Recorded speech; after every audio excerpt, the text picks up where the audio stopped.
What's going on, everybody, and welcome to a special edition of the EGlaze Chronicles. Today, we are remembering and reminiscing of the life of Coach John Thompson, a pioneer in this world of basketball. Not only what he did on the court, what he did off the court as well. So we're gonna go just jump into it. I got a special guest who will be joining me for the time, but John Thompson died just recently at the age of 78. 6 foot. He was a towering man, not only on the court, but in real life as well at 6'10". From Arlington, Virginia, from Washington, D.C., born in D.C. in 1941. Played basketball at Providence. Then he was drafted by the Celtics. We get into all that. Long career of coaching the Georgetown Hoyas, and just a great guy. Y'all, from what he's done, a Hall of Famer, Olympic coach. He's done so much, and what a lot of us remember is what he did for the Georgetown, but and also what he did for his players. I just wanted to take this time today just to spend some time with Coach about Coach Thompson, because I didn't know how much he meant until he passed, to be a person like me who played football, but remember what he did and just was an awesome guy. So today I've asked a friend of mine who coached at a high level himself to join me, and Coach Lewis Preston will be joining me, and we're going to just break it down, and we're going to talk about coaching and different levels and things of that nature. So Coach John Thompson, 78 years old. We thank him for it, and we're going to spend this show talking about him. So joining me is that guy, Mr. Lewis Preston. I'm sorry. Coach Lewis Preston. How you doing, Coach? I'm doing good. How are you doing? Hey, man, I'm great, but I just wanted to spend it. Thank you for the quick response and saying you'll do this show, because I wanted to focus on today's show about John Thompson. This has been a rough week for all of us, from just everything from Chadwick Boseman, our Black Panther passing this week, and now we're at John Thompson passing. And let's start with this, Lou, and we'll start about what he meant to us. You've been a coach for 20 years in the NCAA, from the national championship coach to head coach, all that. What did John Thompson mean for you and your coaching career? When you go back and think about the pioneers, I like to call them the Mount Rushmore of Black coaches in college basketball. I was very fortunate enough that when I was playing in BMI, had an opportunity to see, George Raveling at the time at USC. Mm-hmm. You had John Thompson at Georgetown. You had John Chaney at Temple. Those gentlemen, you had Nolan Richardson at Arkansas. I think about those four gentlemen all the time. And the most powerful thing about Coach Thompson was, as much of a towering man as he was at 6'10", a lot of people don't give him the credit for the graduation rate of his student athletes. If mine serves me correctly, it's somewhere between 95 and 98%. Yeah, it's very high for his career. Think about this. I mean, you think about the level of player he had: Patrick Ewing, Alonzo Mourning, Dikembe Mutombo, a lot of guys you don't know: Ruben Boomche, Wesley Wilson, Mike Sweetney. I was fortunate enough. I was at Notre Dame from 2000 to 2006. He had already retired at that point, but had an opportunity to coach against Georgetown. In fact, one of our most memorable games at Notre Dame was a 4 overtime win at Georgetown. Wow. 116-111 back in 2002. And I remember it very well because Craig Esherick was the coach at the time, but Coach Thompson was at the game. And the man, he was just such a great figure in regards to basketball. And another thing about him was, and Alonzo Mourning said it today, he was much more about the student side than the athlete side. I think about coaching, you bringing that up. Being an African-American coach, like you said, and being that, what did he drive your motivation to coach? Just knowing what he's done, and we'll talk about some of the things he's done, like Prop 48, when he walked out on that, and like you said, his students and his players' graduation rate and things of that nature. But being as a coach and knowing that you had guys like that, you mentioned Nolan Richardson and coaches like that, what else did he mean for you, knowing about the sacrifice that he made for you to be able to get on the sideline and do what you were able to do? Well, I look at all of those gentlemen, Coach Thompson, especially being the first black head coach to ever win a national championship. What's very important is he opened the pathway for Tubby Smith, Mm-hmm. to get the Kentucky job, to become a head coach and win a national championship. He helped a Paul Hewitt, to open the doors, things of that nature. Mike Anderson,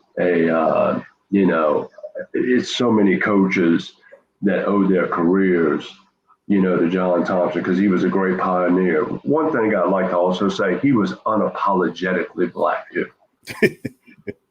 All right. Yeah. And what I mean by that, the way we revere Nick Saban today in college football, Right. and how he commands and demands every single aspect of the program, John Thompson was doing the same thing at Georgetown.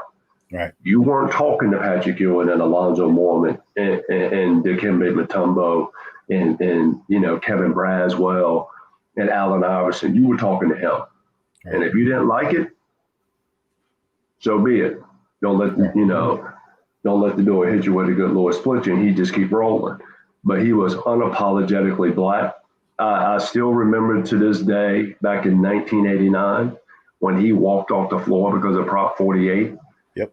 That may have been one of the most powerful moments I've ever seen in a college basketball game, because he stood up for something that he believed in. Mm-hmm. And the fact that he got the support from all different, races, colors, creeds of coaches because of that, I think he helped open doors in regards to the NCAA to have to take a more serious look in regards to Prop 48. I can say this, man, growing up, there were certain figures that I always looked at in certain sports that always mattered to me. And for instance, I was a big fan of just coaches like this guy. Because John Thompson was the guy. He was just big, and I knew that he stood for us. Even though I thought for a minute, I ain't gonna lie to you, when I was growing up, I thought Georgetown was HBCU. To somebody said, no, that's not HBCU. I thought it was an HBCU because of what he brought. And like you said, he was unapologetically a black coach. He let you know. He let you know, hey, I'm going against this guy, and we're going to win. And I think just seeing him, he was just I felt like he was coaching for me. Right. And that was Eddie Robinson of Grambling. We know what he did and what his legacy was. He was doing that sort of thing at the Division I level in basketball to me, because he was fighting for us and doing things for us, because there's always stories for him. So when I think about mythical figures in the world of sports, like Tony Dungy has rose to that mythical figure for me in football because of what they went through. And, and you look at where he came from. He played at Providence for 4 years during his college career. Then he went on to get drafted by the Boston Celtics in 1966. Let me make sure. Yeah. 1964, he got drafted by the Boston Celtics in the third round at the 20 championship, dude. Here's a photo of him right here as a Boston Celtic. Look at him all skinny and nice and lean in that photo right there. But he played behind Bill Russell. So he was learning the game and he was playing it. But he played for 2 years. Here's a photo of him at Providence. Looked the same, 6'10". You can't replace that. But just seeing where he got, Lou, and thinking about the things he was able to see and the things he was able to do for his time, is it amazing where he was able to take a program like Georgetown to, and the things he was able to do at Georgetown? As you showed those pictures of Providence and you showed those pictures of the Celtics, how powerful it must have been for him to learn not only the X's and O's and the way to be a great teammate from Bill Russell, but to also stand up for what you believe in. Because for a lot of you that don't remember, Bill Russell didn't come back to Boston for 27 years now. Yeah. After he left because of the racial issues in Boston. And Coach Thompson carried that same mantle into college coaching, into college basketball. Let's just call it like it is. In our prime years as teenagers, we knew what Hoya paranoia was all about. Absolutely. Coast to coast, everybody was wearing Georgetown. I remember when Nike put that line of special sneakers out that had a higher than average ankle support, because you had Patrick Ewing, You had Alonzo Mourning behind that. I had a pair of those. Everybody wanted to go to Georgetown. Few people were able to go to Georgetown, but the young men that he brought into that program, they all speak reverently about him all these years later. And I think one of the most powerful things was Allen Iverson in his Hall of Fame speech to talk about John Thompson saving his life. When, if you remember, and I grew up in Virginia, so I remember the story well, when he got in trouble. And all these schools, for a little known history fact, Allen Iverson was the #1 player in football and basketball in the country. Got in trouble. Everybody backed off of him like he was a leper. John Thompson brought him to Georgetown, and the rest is history. So, once again, one of the most powerful things you can do as a coach is tell a player, I believe in you. And he did that and then some. Talking about that, the one thing about it, we keep going through John's career. After he left the Celtics, he went and coached high school up there. And then from high school, he became the head coach at Georgetown. You don't see that a lot these days, but back then it happened, but for him to be able to do that. And Georgetown regularly won a bigger program back then. They was winning some NITs during the 70s, but he came into prominence during the 80s. And here's some photos I wanted to bring up about his coaching. Some of the coaches he was able to go against. If you look at this guy right here, everybody knows who that guy is right there. This was after the 82 loss to Michael Jordan and Worthy back in the day. But if you look at here, you see the coaches he was able to go against. And we always remember this Syracuse-Georgetown rivalry that they had. Jim Boeheim, and I'm sure there's some great things Jim can tell you about the story. And then, like you brought up before, Lou, just coaches that he inspired and played with, a coach like Nolan Richardson, a guy like this that he was able to be a part of. Just talk about, we can start going into the coach, John Thompson. We get to the players in the middle. But being able to coach against guys like that and hold your own, let's not forget about Lou Carnesecchi and coaches such as that. What are your thoughts? And talk to us about, your thoughts about coach and what he was able to do and just being reveled as one of the best coaches in basketball. If you go back to that 1982 national championship and Michael Jordan, everybody talks about Michael Jordan making the shot. If you go back, there was a play where Fred Brown made the mistake and threw the ball back to James Worthy, right? In essence, losing the national championship. And I never forget John Thompson hugging him on the sideline. And because your entire season basically comes down to one moment, and I let the team down.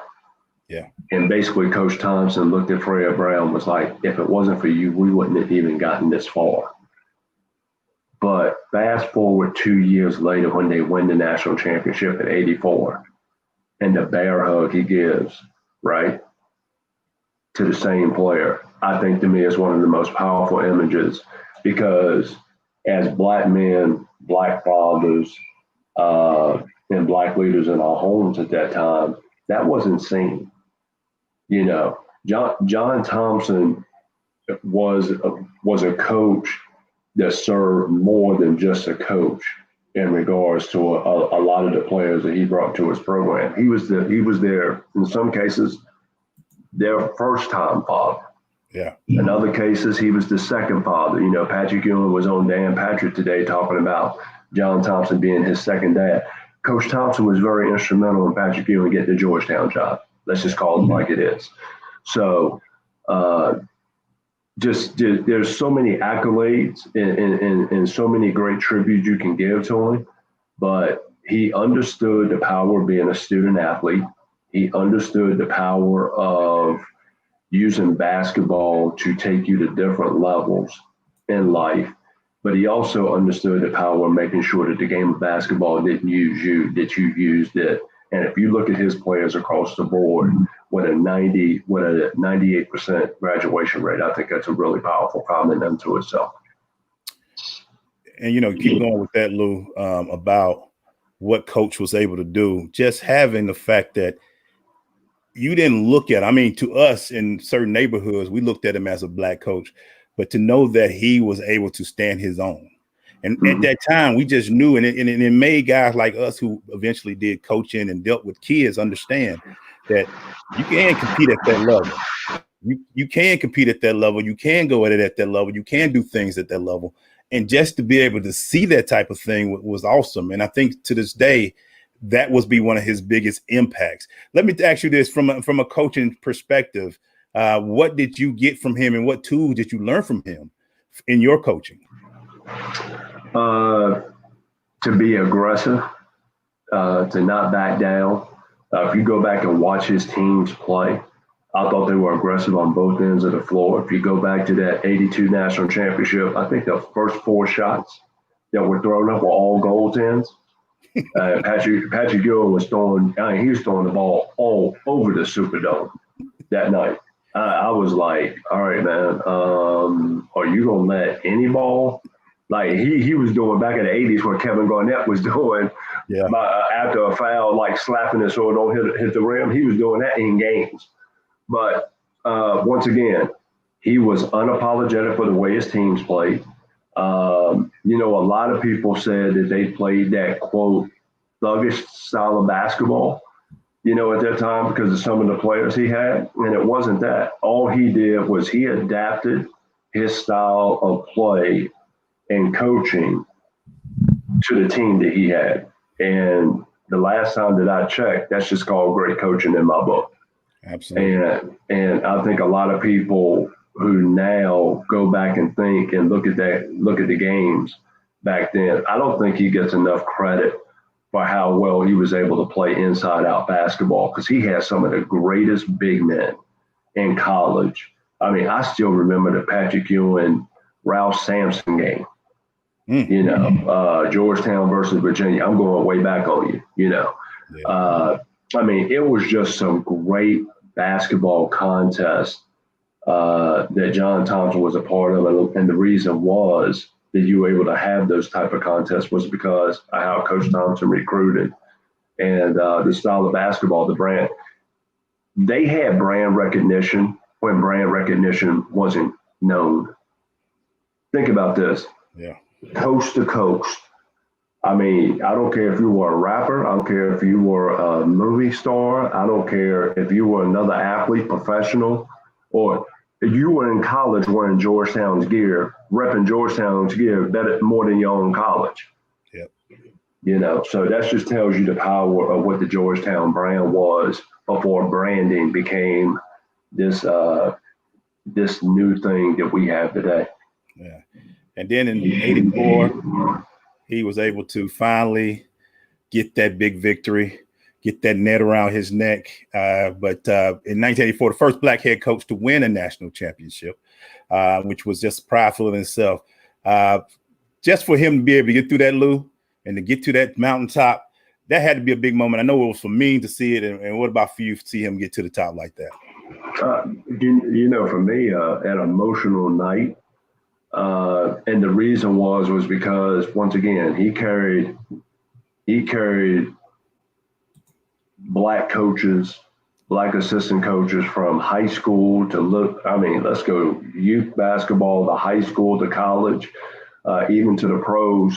For him to do what he did, I thought was very powerful. But the way that he handled it with class. He handled it with grace. He wasn't intimidated by the moment. He was prepared for the moment. And I think about those things now as I look at some of the other coaches in the game here today. That's something that I look back on. He was prepared for the moment. And a lot of times, a lot of people can get there. They're just not prepared for the moment. He was destined to be a national championship coach in my mind. Yeah, and his teams put in the work. They put in the work they needed. They worked their butt off. Never heard anything say Georgetown lacked in this and they didn't do this. He had size and he used size. He had quickness. He used quickness. He used what his talent that he had on the floor. And you knew. And what was great about that? You mentioned it just a few seconds ago about back then. I feel like I'm sounding old now. But back then, players used to. Everybody played everybody. You could play a Virginia who was in the ACC or Duke because that's what they did back then. And you would see the great talent play against each other. And that wasn't a big thing. And that what made it so exciting because You knew, and I'm sure every team in America knew that once they played Georgetown, you better buckle your chin strap to use a football term, because you're gonna have to play some hard-hitting, hard-nosed basketball to go on against Georgetown. Yeah, I mean, not only did you have to play, it was like you were going to the park. You know, I mean, I'm just gonna call it like, I mean, look at some of the players he had. I mean, I talk about Iverson, but he had Reggie Williams from Dunbar, David Wingate, Horace Broadnack. I mean, he had some talent. Yeah. That came from the streets.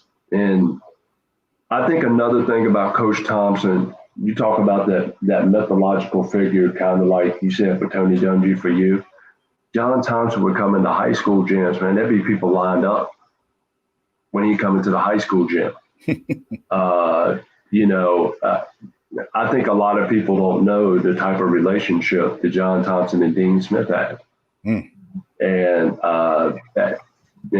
I was reading a story earlier today.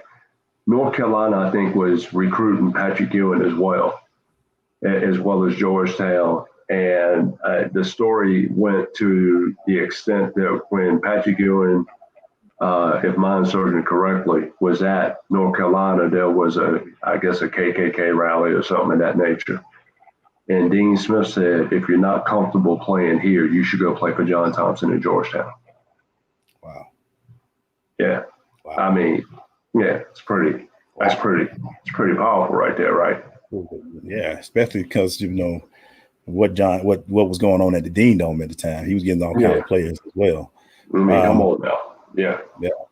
And just John probably in that time coached in one of the hardest divisions, of hardest conferences with the Big East, because with St. John's and Connecticut was growing back then, but just the Syracuse and the teams that they put on back then, those teams were growing in that conference, but they were at the top of the conference. You knew Georgetown was the top of that conference. You knew that in the East it was Georgetown, and then in the South, in the ACC world, there was North Carolina and Duke was rising.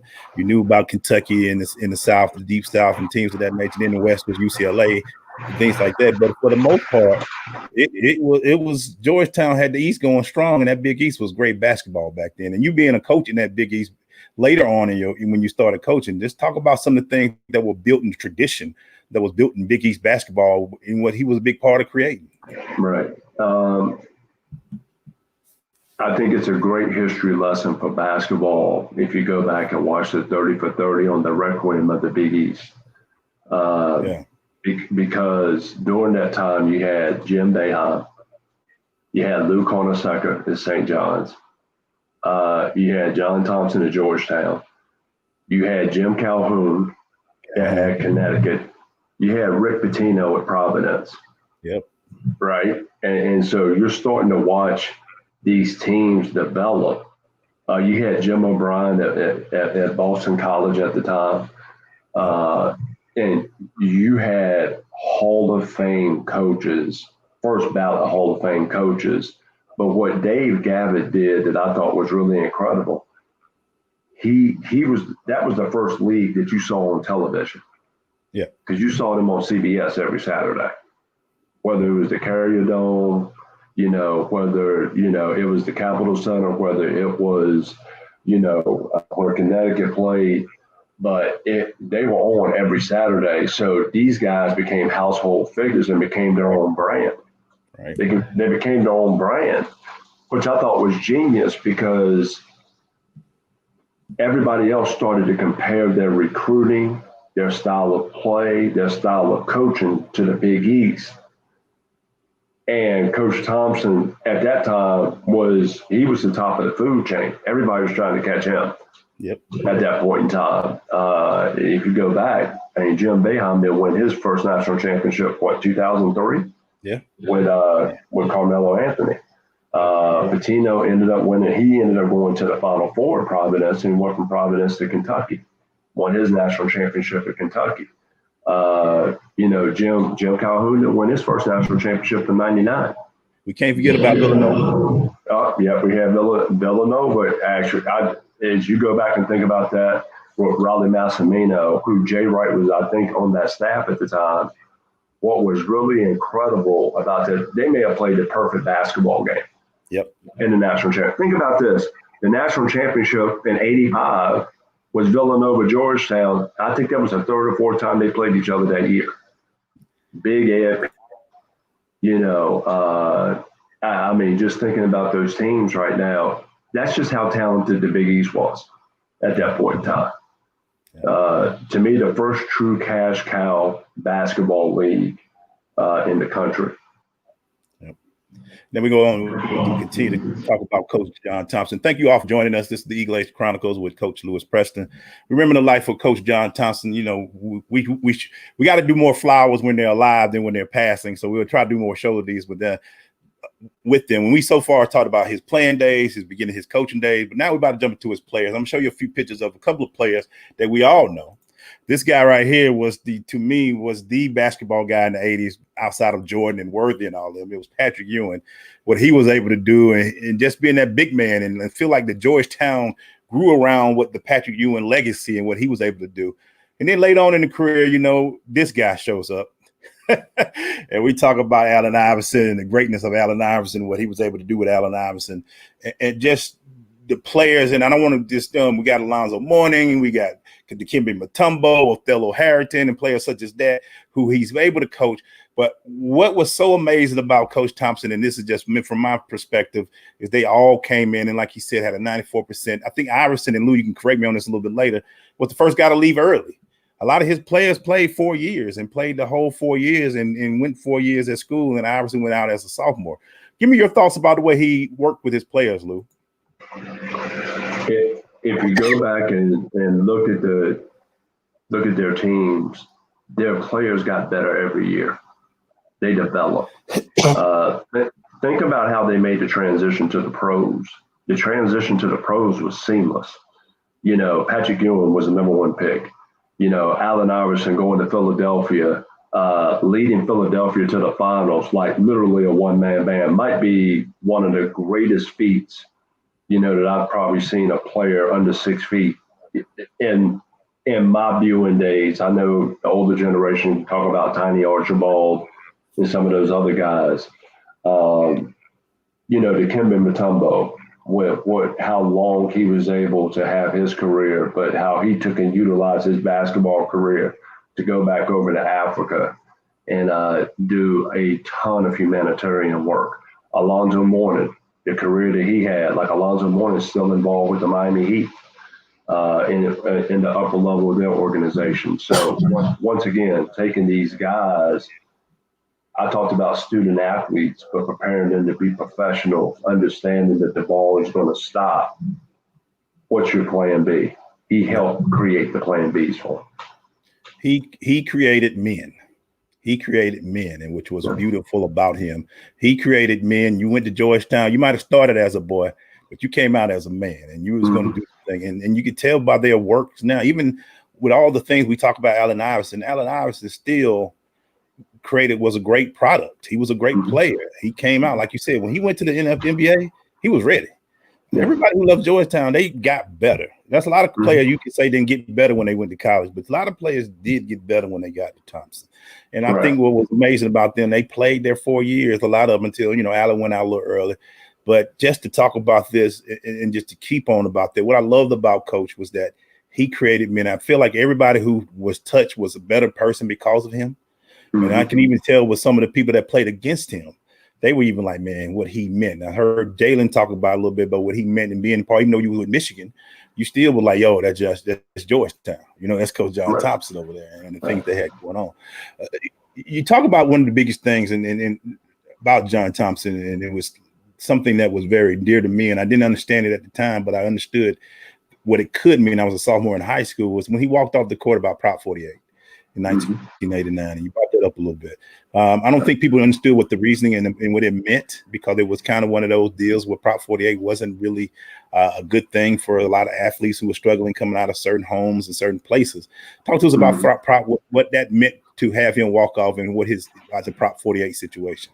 Yeah, to my recollection back then, because I was actually a freshman in college at the time, so it was basically if you didn't have a 2.0 or 700 on the SAT, that you had to sit out. You know, you had to sit out as a freshman.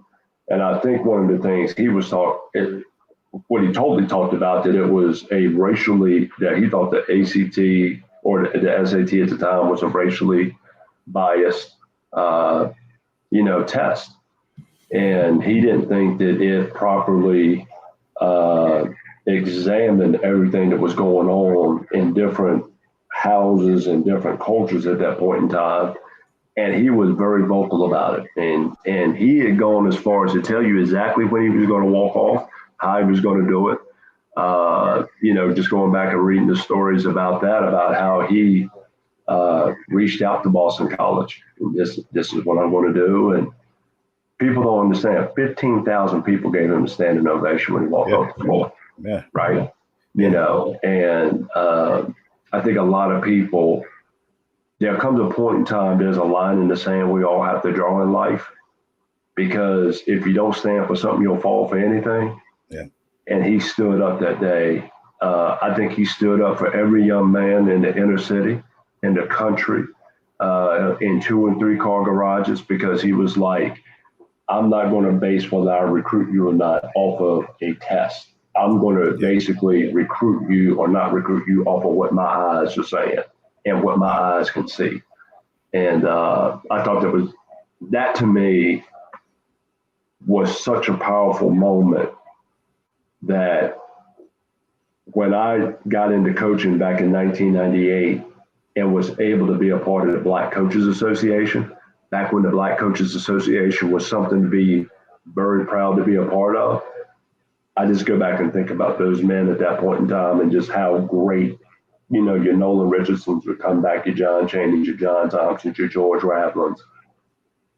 They came back and supported. We don't have that same support today in regards to coaches, and that's something that we need to get back to, especially during this time that we're dealing in right now. Yeah, and that's a great point about it.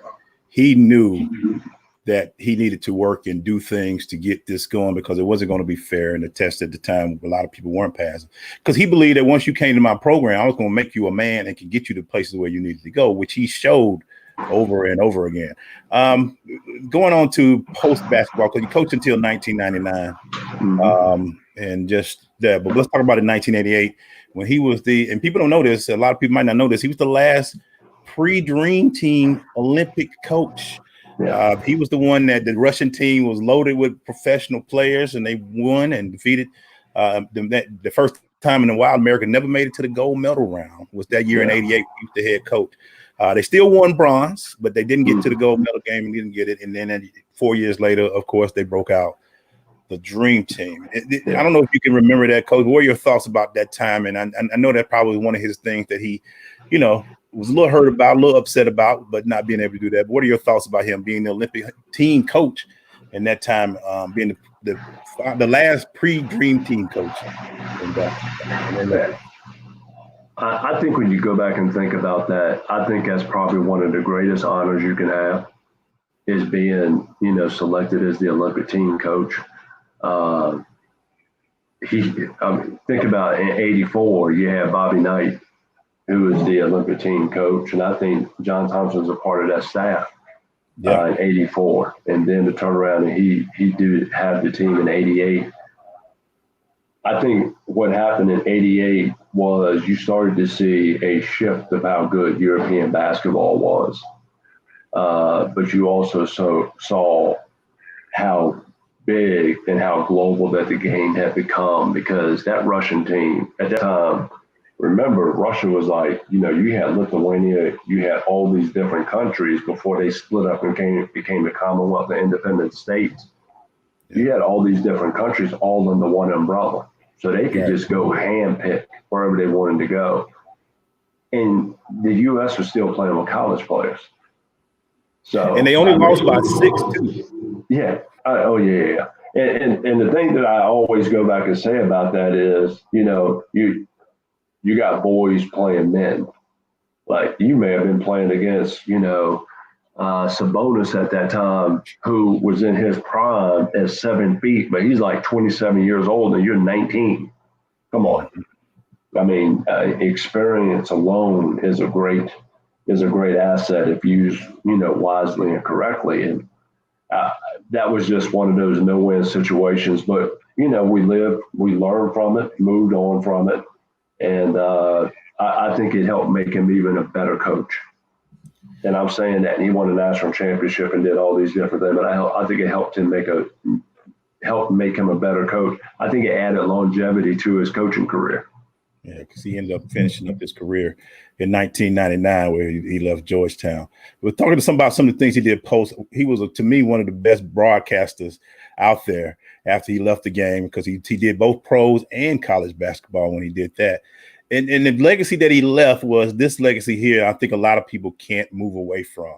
He was able to create a program that not only took his son in as a head coach, but he also took in one of his players who's currently the head coach in Patrick Ewing. Let's talk about him post-coach, post-career, post-basketball coach. What are your thoughts about what John Thompson was able to leave the game of basketball after he left the coaching bench? I think what he left in regards to when he walked away from the game, if you ever go back and listen to his games as a broadcaster, he truly broadcasted games as a coach. He could see some things in the midst of a game that I think a lot of guys weren't able to see. But once again, he was unapologetically direct with it as well. And I think that didn't bode well with certain producers in regards to that. I think what he did by passing on to JT3, and my condolences to John Thompson III, to Ronnie, to their whole family. Both of the sons are in broadcasting as well. Yeah.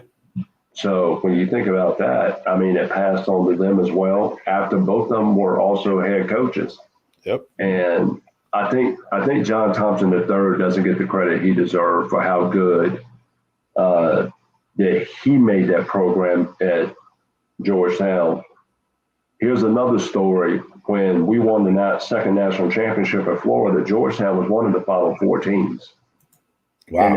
In that 06-07. It was the Final Four team in Atlanta that year was us, the Gators, Ohio State, who we beat in the national championship, UCLA, and Georgetown. That's right. Okay. And I think Jeff Green was on the team. A lot of people forget about that. John Thompson III took Georgetown to the Final Four.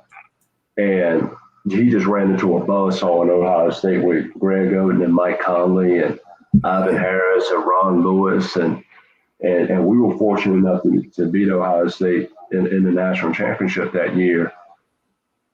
By him getting them to the Final Four, I don't think he was ever able to live that down by not getting back to the Final Four.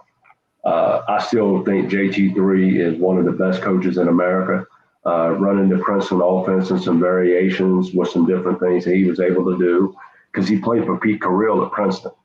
Yeah. So, but think about that from a legacy standpoint. Your son gets to coach, and then you get to see your star center in Patrick Ewing, who's currently the head coach at Georgetown. So you're talking about leaving a legacy. I think he's left a legacy that's going to be very hard for certain coaches to match. Yeah, I mean, from 1972 to current, he's still leaving a footprint on one of the top schools. And you're right, everybody tried to wear Georgetown gear.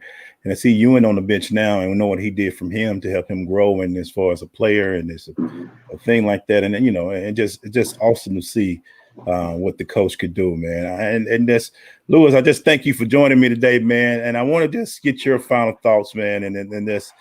What did coach mean, not only for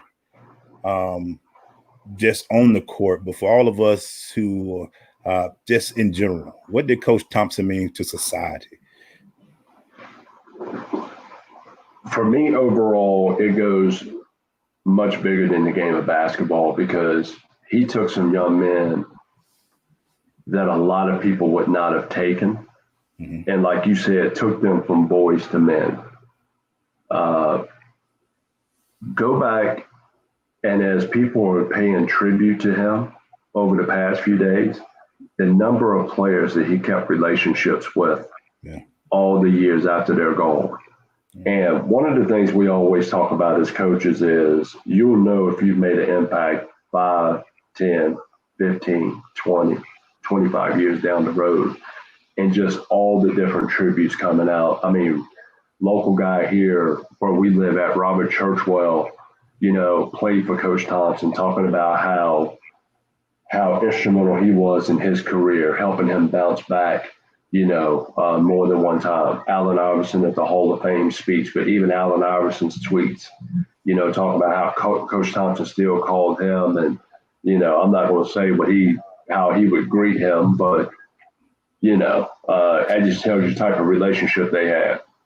The fact that he was in the gym every day with Patrick Ewing, he was in the gym every day with his son at practices, probably telling you exactly what you needed to do, even though you had probably a different practice plan and game plan.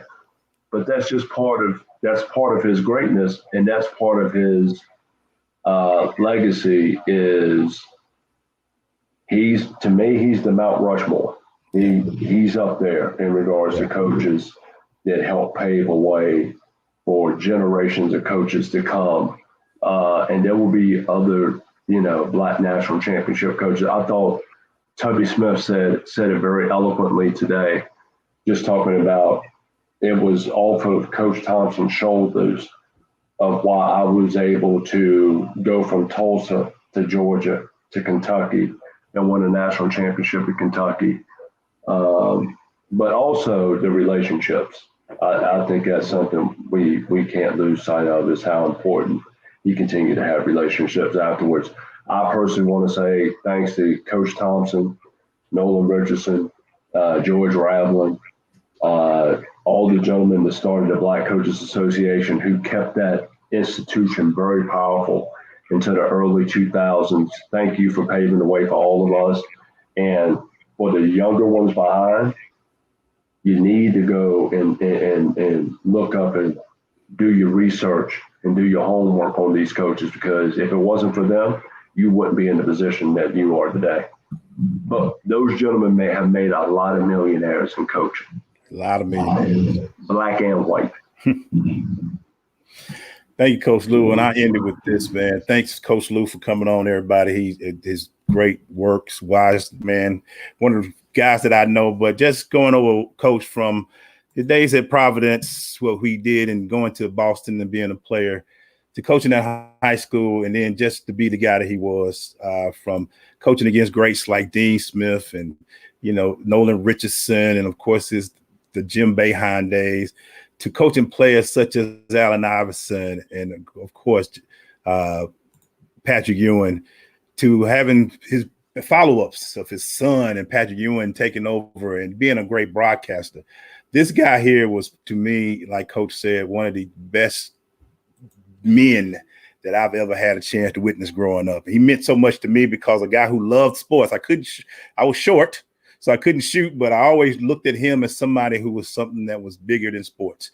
And he was bigger than sports to me. And I will always remember this guy, just a great guy. And just overall, just something we should all try to, as coaches, as men, as just people, try to emulate a guy like John Thompson. So for Lou, I'll give you the last word in a second, sir, but wrap it up for me, man. Your thoughts, and what will you always remember about John Thompson? I think Coach Thompson met you where you were, and he told you the Georgetown way. He taught you what the Georgetown way was. And with that Georgetown way, there was a certain way you were going to play. There was a certain way you were going to act. There were certain demands that were expected of you on a day in and day out basis. And he helped create the total collegiate experience that a lot of us talk about today, but very, very few of us actually accomplish on and off the floor. So for that, thank you. Rest well. Your rest is well deserved. I totally agree. Thank you, Coach Thompson. Rest well, sir. We thank you for your service. We thank you for what you did. The great John Thompson. Passed away at the age of 78, but his legacy will live forever. Thank you, John. Thank you, Coach. Thank you, Lou. And thank you for another great EGlaze Chronicles, everybody. We'll see you later. Have a good day.